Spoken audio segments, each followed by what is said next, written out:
Hello friends, mechanics of solid की unit 3 mass moment of inertia पढ़ रहे थे हम। इसमें अगला टॉपिक है हमारा थ्योरम ऑफ परपेंडिकुलर एक्सिस, यानी लंबवत अक्षों के प्रमेय। इसको हम ऐसे समझे कि अगर हमारे पास तीन एक्सिस है ओ एक्स, ओ वाई और ओ जेड, तो अगर हम किसी एक बॉडी जो ए एरिया है जिसका, अगर हम ओ जेड के अबाउट उसका मोमेंट ऑफ इनर्शिया निकालें तो उसका moment of inertia x axis plus y axis के मोमेंट ऑफ इनर्शिया के योग के बराबर होगा। इसे समझो, the moment of inertia of a body about an axis perpendicular to the plane, यानी प्लेन के परपेंडिकुलर जो एक्सिस है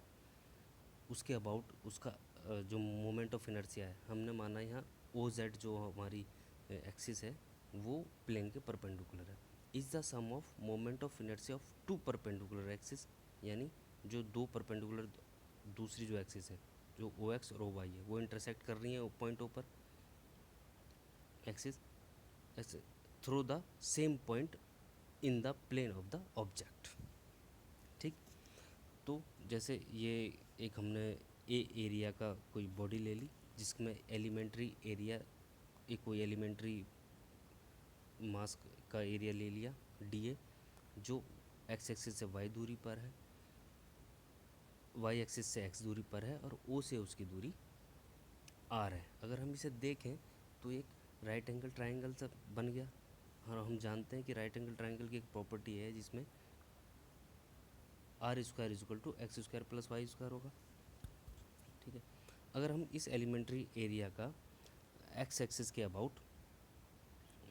मोमेंट ऑफ इनर्शिया निकालें तो वो क्या होगा, summation y square d a, हम पढ़ चुके हैं पहले भी, और वाई एक्सिस के अबाउट निकाले तो summation x square d A होगा। अब हम let O X and O Y the mutual perpendicular axis, हमने माना कि ओ एक्स और O Y mutual perpendicular axis है, line in the plane of a lamina, एक लेमिना में वो लाई कर रही है। O Z be the axis normal to the lamina, वो जो हमारी एक्सिस है ओ जेड, लेमिना का मतलब होता है पटल, पटल पर वो नॉर्मल है और passing through the O, point O से वो पास कर रही है। कंसिडर ए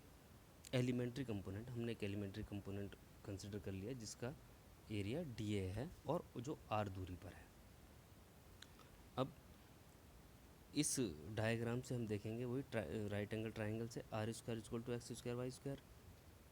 और अगर हम इसका इस एक्सिस के अबाउट मोमेंट ऑफ इनर्शिया निकालें तो क्या होगा, summation d a into r square.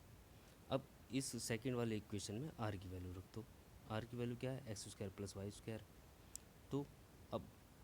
इसको अंदर डी ए के अंदर मल्टीप्लाई कर दो, summation d a x square plus summation d a y square. और हम ये पहले पढ़ चुके हैं कि अभी ऊपर हमने देखा था समेशन एक्स एक्स पर वाई स्क्वायर डी ए और वाई एक्सिस पर एक्स स्क्वायर डी ए, तो एक तो ओ वाई हो गया, एक ओ एक्स हो गया एक्सिस, यही हमें प्रूफ करना था। Thank you friends.